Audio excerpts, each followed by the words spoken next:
kita adalah bertumbuh dalam sukacita, ya. Bertumbuh di dalam sukacita. Dan kemudian subtema untuk minggu yang kedua ini adalah bersukacita di dalam Tuhan. Nah, untuk membicarakan hal ini kita akan beranjak dari satu ayat saja di dalam Filipi pasal 4 ayatnya yang keempat, ya. Filipi pasalnya yang keempat, ayatnya yang keempat. Ini kecil di sini Bapak Ibu, tetapi rasanya Bapak Ibu saudara sudah hafal sebenarnya ayat ini, ya. Filipi pasal 4 ayat 4 berkata, bersukacitalah senantiasa dalam Tuhan. Sekali lagi kukatakan bersukacitalah, ya. Sekali lagi Bapak Ibu, Filipi pasal 4 ayat 4, di sana dikatakan bersukacitalah senantiasa dalam Tuhan. Sekali lagi kukatakan bersukacitalah. Bapak Ibu saudara yang dikasihi oleh Tuhan, ya, kita kalau membaca Alkitab kita akan menemukan betapa berbedanya cara hidup kita dengan cara hidup orang dunia. Semakin kita baca, semakin kita menemukan kita memang tinggal di dalam dunia, tetapi cara hidup kita berbeda dengan orang dunia. Ketika kita dijahatin orang, Alkitab bilang apa Bapak Ibu? Boleh balas nggak? Wah, kalau orang dunia, kalau bisa ya dia udah jahatin saya, kalau bisa harus impas gitu, saya bisa balas. Tetapi kalau kita membaca Alkitab, kita tidak diberikan hak untuk membalas. Bahkan Alkitab menyuruh kita untuk mendoakan orang yang menyakiti kita. Gampang gak Bapak Ibu? Ya. Sudah kalau bisa, waduh, ya udah deh lupakan dia selama-lamanya. Tetapi justru kita disuruh untuk melakukan hal yang lebih lagi, mendoakan orang yang menyakiti kita. Itu bukan hal yang mudah Bapak Ibu saudara. Tetapi kita harus melakukan itu sebagai orang percaya. Kita tinggal di dalam dunia, tetapi kita membawa satu pola hidup yang sangat berbeda dari apa yang dilakukan oleh orang-orang dunia. Pada intinya saya ingin mengatakan bahwa pola hidup kita berbeda dengan pola hidup dunia. Betul nggak Bapak Ibu? Ya. Sangat-sangat kontradiktif Bapak Ibu. Ketika orang dunia berlomba untuk mengumpulkan harta di bumi, apa yang dikatakan oleh Alkitab kepada kita? Itu dicari oleh bangsa-bangsa yang tidak mengenal Allah. Kita disuruhnya mengumpulkan harta di sorga. Ketika orang dunia asik dengan kenikmatan dunia, ya, menuruti kedagingannya, justru Alkitab menyuruh kita untuk mengarahkan pandang kita pada kekekalan. Selalu mengingatkan kita bahwa memang kita ada di dalam dunia, tetapi dunia ini bukan rumah kita. Kita cuma numpang sebentar saja di dalam dunia ini Bapak Ibu Saudara. Ya, kata orang Jawa cuma numpang minum aja. Saking singkatnya waktu kita ada di dalam dunia. Ketika orang dunia meletakkan sukacitanya pada hal yang fana, kita justru diminta untuk meletakkan sukacita kita pada Tuhan saja.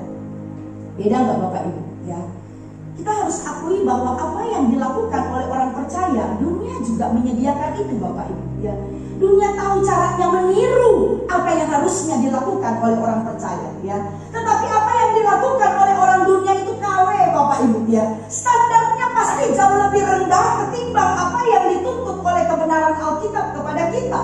Karena memang berbeda tujuannya, berbeda objeknya, bahkan berbeda latar belakangnya saudara. Maka kita harus mengerti hal ini terlebih dahulu. Ketika kita berbicara tentang satu topik pada sore hari ini tentang sukacita, maka kita juga akan menemukan ada sesuatu hal yang sangat berbeda dari apa yang dipahami oleh orang-orang dunia. Nah, kita kalau membaca Alkitab, khususnya Perjanjian Baru Bapak Ibu Saudara, kita akan ketemu dengan satu surat yang ditulis oleh Rasul Paulus, yaitu surat kepada jemaat di Filipi. Surat ini dituliskan Paulus ketika dia berada di penjara. Dan kalau Bapak Ibu Saudara membaca keseluruhan dari surat ini, maka kita menemukan bahwa surat ini full of joy. Makanya surat Filipi disebut a book of joy, ya. Buku yang penuh dengan sukacita. Kenapa disebut buku yang penuh dengan sukacita? Kalau Bapak Ibu baca keseluruhan 4 pasal di sana, ada sekitar 14 kali kata sukacita itu kara dalam bahasa Yunani. Itu diulang-ulang oleh Paulus untuk memberikan penekanan bahwa dia ingin mengingatkan satu hal kepada jemaat di Filipi, yaitu bersukacita saudara. Ya. Tetapi kemudian kalau kita menelusuri apa yang dituliskan oleh Paulus surat ini, kita akan menemukan satu kebenaran yang lain lagi, saudara. Bahwa surat Filipi ini bukan hanya a book of joy, tetapi di dalam surat Filipi kita menemukan role model. Kita menemukan ada seorang yang menjadi teladan bagaimana seharusnya bersukacita. Dan dia adalah Paulus, saudara. Ya. Jadi Paulus ini bukan omong doang. Ya. Wow, dia bisa menulis, dia bisa mengajar, tetapi dia tidak bisa melakukan. Justru sebaliknya, Paulus sudah melakukan itu dalam kehidupannya. Baru kemudian dia menuliskan surat kepada jemaat Filipi untuk menguatkan mereka melakukan hal yang sama seperti yang dia lakukan, saudara. Maka kita bisa menemukan bahwa surat Filipi itu bukan hanya book of joy, tetapi di dalamnya kita akan menemukan a man of joy. Ya, dia adalah Rasul Paulus. Ada penafsir yang mengatakan kalau kita mau belajar Alkitab dan pengen tahu seperti apa orang yang bersukacita di dalam Tuhan, baca aja surat Filipi. Maka kita akan menemukan di sana siapa yang kita cari, Bapak Ibu saudara. Ya, Paulus. Apa sebenarnya yang mendasari Paulus kok bisa dia bersukacita ya? Padahal kalau kita melihat perjalanan pelayanannya enggak ada enak-enaknya, Bapak Ibu ya. Alkitab katakan dari satu tempat ke tempat yang lain yang menanti dia bukan pengarungan bunga, saudara. Tetapi yang menanti dia itu adalah penderitaan. Tetapi kenapa dia tetap full of joy? Ini yang ingin kita lihat. Apa kira-kira yang mendasari Paulus sehingga dia di dalam pelayanan mengiring Tuhan, dia bisa betul-betul penuh dengan sukacita. Bapak Ibu saudara, kita akan kembali pada pembacaan kita tadi dalam Filipi pasal 4 ayat 4. Paulus mengatakan di sana, ya, bersukacitalah dalam Tuhan. Sekali lagi kukatakan, bersukacitalah. Di dalam surat Filipi ini kita menemukan Paulus mengajarkan kepada jemaat Filipi, setidaknya mereka harus bersukacita dalam pelayanan. Mereka harus belajar bersukacita ya dalam mengasihi. Mereka harus belajar bersukacita dalam penderitaan. Mereka harus belajar bersukacita dalam memberi. Itu adalah 4 hal yang Paulus tekankan ketika dia menuliskan surat kepada jemaat di Filipi. Nah, mari kita akan sama-sama melihat Filipi pasal 4 ayatnya yang keempat, yang tadi sudah kita baca, ya. Dikatakan bersukacitalah senantiasa dalam Tuhan. Sekali lagi dikatakan bersukacitalah. Hal yang pertama yang kita temukan, yang menjadi landasan Paulus ketika dia melayani, dan itu juga yang diajarkan kepada jemaat di Filipi. Kalau mau bersukacita itu di dalam Tuhan, ya. Sekali lagi bersukacita itu di dalam Tuhan. Seperti apa bentuknya? Kalau kita berkata bersukacita dalam Tuhan, artinya ini dia, sukacita yang dihasilkan karena persekutuan kita dengan Tuhan. Sekali lagi, sukacita yang dihasilkan karena persekutuan kita dengan Tuhan. Bapak Ibu, kalau kita membaca kitab Kisah Para Rasul, kita akan menemukan orang-orang ketika mereka menerima Kristus sebagai Tuhan, mereka dipenuhi dengan Roh Kudus. Ada satu hal di sana yang diulang-ulang, sukacita. Maka bersukacitalah mereka. Karena perjumpaan dengan Kristus pasti akan menghasilkan sukacita, Bapak Ibu Saudara. Amin. Nah, kita melihat hal-hal di sini. Persatuan erat dengan Yesus Kristus adalah dasar dari kegembiraan sejati. Kenapa disebut kegembiraan sejati? Karena tidak ada dunia bisa memberikan kegembiraan sama seperti yang diberikan oleh Yesus. Mari kita lihat apa yang dikatakan 1 Petrus pasal yang pertama ayat 8 sampai ayatnya yang ke-9. 1 Petrus pasal yang pertama ayat 8 sampai 9 meneguhkan apa yang dikatakan oleh Rasul Paulus, Bapak Ibu Saudara. Dikatakan sekalipun kamu belum pernah melihat Yesus, namun kamu mengasihinya. Kamu percaya kepada dia, sekalipun kamu sekarang tidak melihatnya. Kamu bergembira, apa katanya di sana Bapak Ibu? Ya, karena sukacita yang mulia dan yang tidak terkatakan. Kenapa ini sukacita yang mulia dan tidak terkatakan? Nah, ini di bawahnya. Karena kamu telah mencapai tujuan imanmu, yaitu keselamatan jiwamu.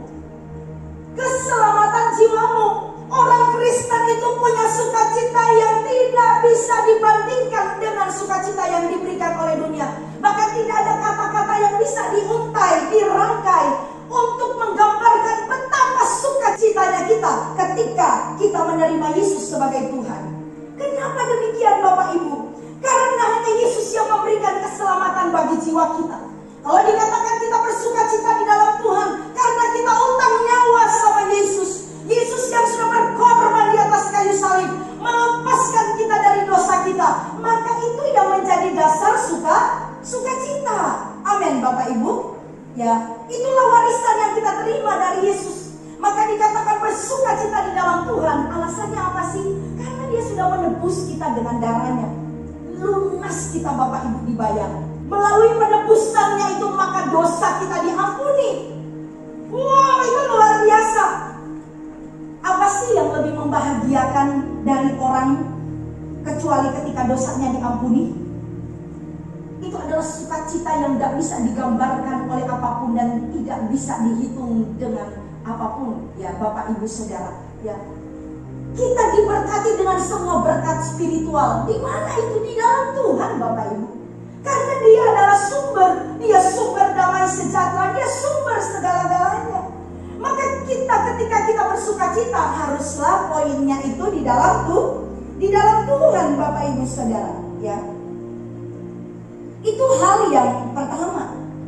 Maka kalau kita lihat, Paulus itu bukan hanya bersukacita karena dia diselamatkan, tetapi Paulus juga bersukacita ketika dia mendengar dari dalam penjara betapa luar biasanya jemaat Filipi itu hidup. Itu adalah sukacitanya dia juga Bapak Ibu. Makanya waktu itu Pak Gembala pernah memberitahu bahwa ya jemaat Filipi itu adalah sukacita dan mahkotanya dari pelayan Tuhan. Apa yang dilakukan oleh Paulus ditiru oleh jemaat di Filipi. Itu luar biasa Bapak Ibu ya. Jadi kita tahu bahwa kenapa kita bersukacita di dalam Tuhan.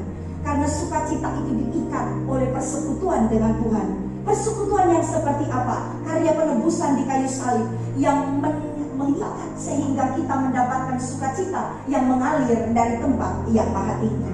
Hal yang kedua, ya, Filipi pasal 4 ayat 4 berkata, bersukacitalah senantiasa dalam Tuhan.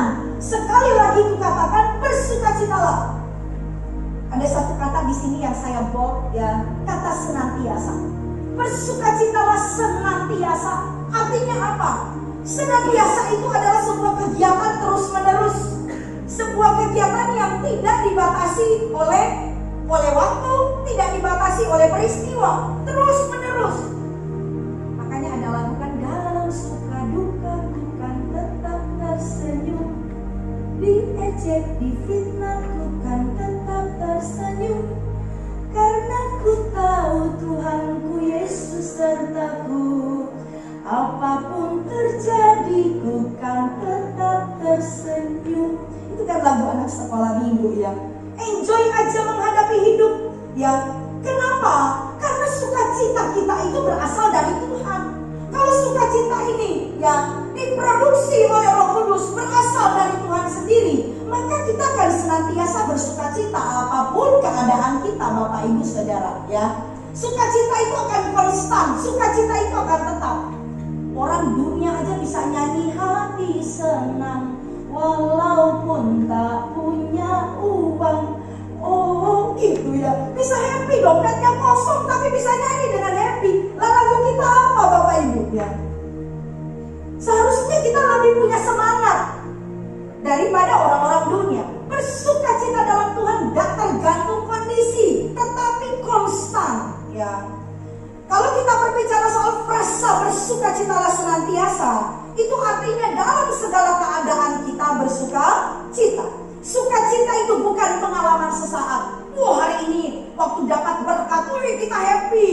Wah, itu kalau di media sosial, wah luar biasa, ini pasti baru dapat berkat nih ya. Karena semangat terus. Tapi ketika kemudian dapat masalah, nah itu dia, berubah statusnya.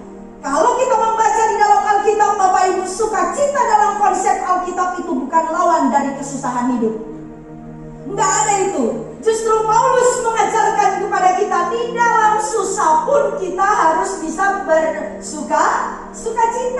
Ya, itu konsep kekristenan. Makanya tadi saya katakan bahwa semakin kita membaca Alkitab, semakin kita mengerti betapa banyak perbedaan pola hidup antara orang Kristen dengan orang dunia.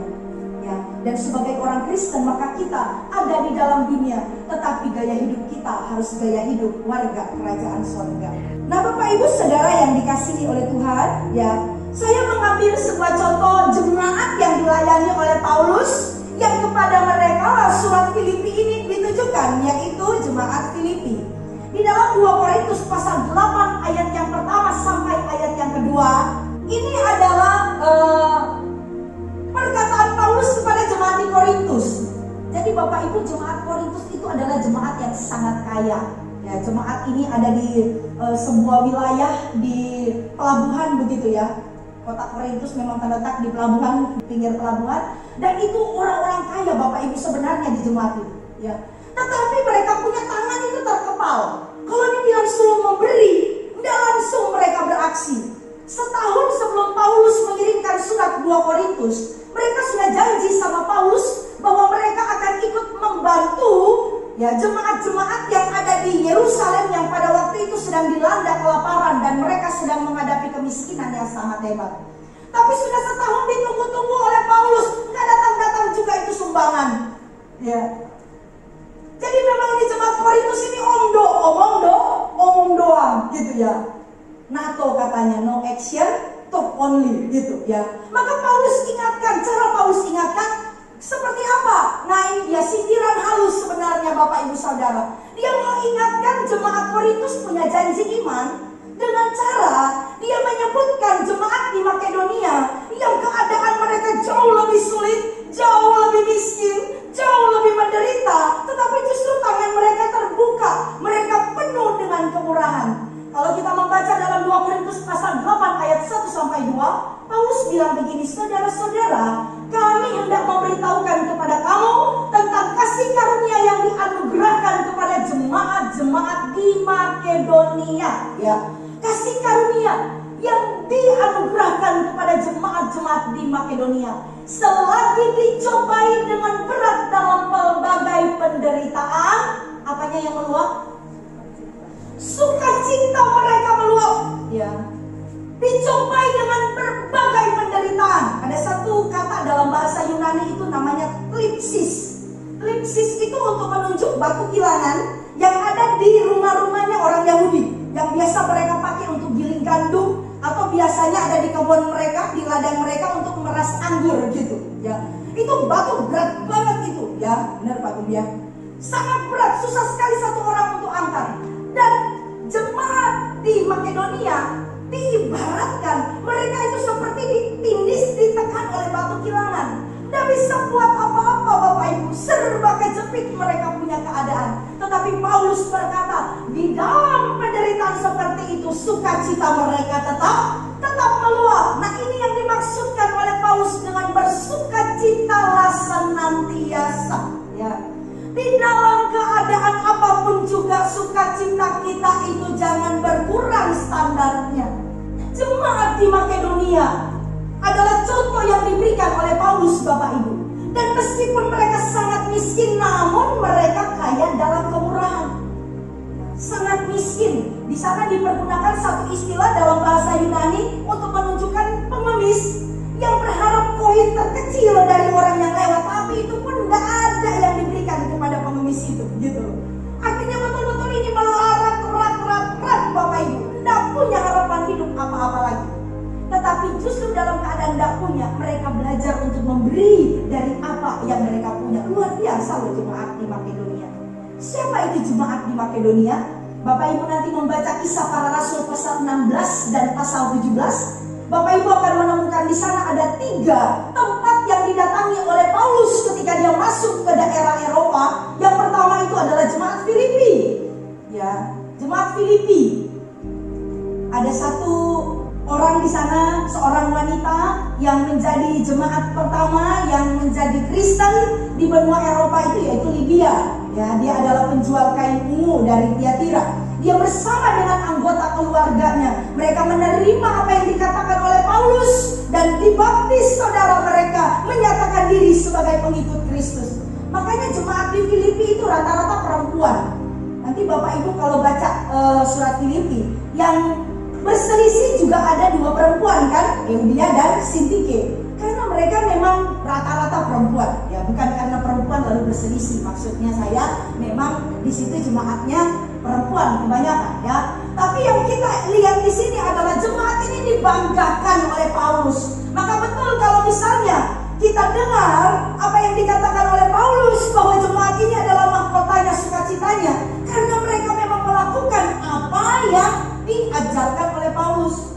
Jadi jemaat di Makedonia itu ada 3, jemaat Tesalonika, jemaat Berea, dan juga jemaat Filipi. Bapak Ibu kalau membaca jemaat Tesalonika pun mereka adalah orang-orang yang luar biasa di dalam Tuhan, ya. Jadi yang mereka teladani itu adalah Paulus dalam hal ini, Bapak Ibu Saudara. Sukacita di tengah keadaan yang tidak menguntungkan adalah karakteristik orang percaya. Karena sukacita ini adalah buah roh. Bapak Ibu kalau membaca Galatia pasal 5 ayat 22 sampai 23, kita akan ketemu di sana kan, ada 9 buah roh, bukan 9 buah roh. Cuma satu Bapak Ibu, 9 buah roh itu satu paket. Karena ini saling terkait satu dengan yang lain. Kita tidak bisa bilang begini, saya mau kemurahan aja deh, tapi saya tidak mau kelemah lembutan. Atau saya mau memilih kesetiaan aja deh, tapi tidak mau pengendalian diri. Bapak Ibu, 9 hal ini terkait satu dengan yang lain. Ada seorang penafsir yang berkata, kenapa dimulai dengan kasih dan diakhiri dengan pengendalian diri? Karena kasih itu harus menjadi landasan ketika kita menjalankan yang namanya kesetiaan, kesabaran, kelemah lembutan, dan sebagainya. Tetapi diakhiri dengan pengendalian diri, penguasaan diri, karena itu yang mengikat hal-hal yang lain, ya. Nah Bapak Ibu yang dikasih oleh Tuhan, kasih, sukacita. Sukacita itu adalah bagian dari buah roh. Artinya, sukacita itu di dalam diri orang percaya diproduksi oleh Roh Kudus. Kalau diproduksi oleh Roh Kudus, tidak bisa dibatasi, ya. Oleh apa? Oleh keadaan, Bapak Ibu. Dalam segala hal kita akan tetap tersenyum. Puji Tuhan. Hal yang ketiga, bersukacita. Bersukacitalah senantiasa dalam Tuhan. Paulus berkata, sekali lagi katakan bersukacitalah, ya. Diulang terus Bapak Ibu, diulang terus supaya nancep. Bukan hanya nancep di otaknya jemaat Filipi, tapi nancep di hatinya. Mereka menanggapnya secara spiritual sehingga mereka bisa melakukannya di dalam kehidupannya. Paulus mengatakan bersukacita itu bukan pilihan, tetapi kewajiban. Ini yang membedakan kita dengan orang dunia. Kalau orang dunia punya masalah langsung muka berubah gitu ya. Jalan berubah. Kalau dapat berkat, waduh, jalan juga berubah. Tetapi kita lihat di sini Bapak Ibu, Paulus mengingatkan kepada jemaat di Filipi, bersukacita itu bukan pilihan. Kita tidak bisa pilih. Ya kalau omset naik baru bersukacita. Ya kalau turun ya setengah lah sukacitanya gitu ya. Tidak penuh, tidak seperti itu Bapak Ibu ya. Tetapi dalam segala keadaan, karena memang bersukacita itu bukan pilihan tapi kewajiban. Kenapa dikatakan kewajiban? Karena itulah yang membedakan kita dengan orang dunia. Wah sekarang ini di masa-masa pandemi seperti ini, orang lihat kita Bapak Ibu. Orang lihat kita. Kenapa kita harus bersukacita? Karena kita itu seperti iklan berjalan. Kita itu saksi hidupnya Kristus. Apa yang kita lakukan itu yang seharusnya jadi role model bagi orang lain. Ya. Sama-sama kita menghadapi kesulitan di masa ini. Tapi bagaimana kita merespon kesulitan ini? Apakah kita down atau kita tetap bersukacita? Ada seorang pendeta dari Manado, setiap kali ketemu orang, ya, sekarang ketua BPD kalau tidak salah itu Pak Roy, pasti dari jauh ada sukacita gitu ya. Semua orang disapanya begitu gitu ya. Kita mendekati dia tidak takut. Dari jauh kayaknya pengen dekat malahan dengan dia ya. Selalu bertanya ada sukacita. Nah Bapak Ibu, sukacita ini tidak bisa dipalsukan. Orang kalau hatinya pahit tidak mungkin wajahnya akan ceria ya. Kalau kita lihat sekarang orang berusaha untuk tetap bersukacita, ketawa dengan nonton opera Van Java, apalagi stand up komedi gitu ya, supaya apa? Bisa ketawa. Tetapi setelah selesai nonton ngomel gitu ya. Kenapa? Karena sukacita itu tidak diproduksi dari sumber yang benar. Amin Bapak Ibu. Tapi kalau kita baca Alkitab, kita bergantung kepada Tuhan, pagi-pagi kita sudah dengan firman Tuhan, percayalah Bapak Ibu, kita akan lebih siap menghadapi hari itu. Amin. Ya, Paulus memberikan contoh dirinya sendiri. Ketika dia memberitahu kepada jemaat Filipi untuk bersukacita, dia jadikan dia contoh. Makanya kalau kita membaca ya tulisan Paulus, dia seringkali berkata, ikutilah teladanku. Kenapa mengikuti teladan Paulus? Karena Paulus mengikuti teladan Kristus. Nah itu dia Bapak Ibu, dia bisa berani loh. Kira-kira berani gak kita Bapak Ibu? Ketika ada orang lain yang sedang dalam permasalahan, kita bisa bilang begitu juga kepada orang, Bu, ikutin teladan saya nih Bu. Dalam berbagai keadaan ya, saya juga mengalami masalah ya, menghadapi wabah COVID-19 ini. Tapi lihat saya Bu, saya tetap sukacita gitu ya.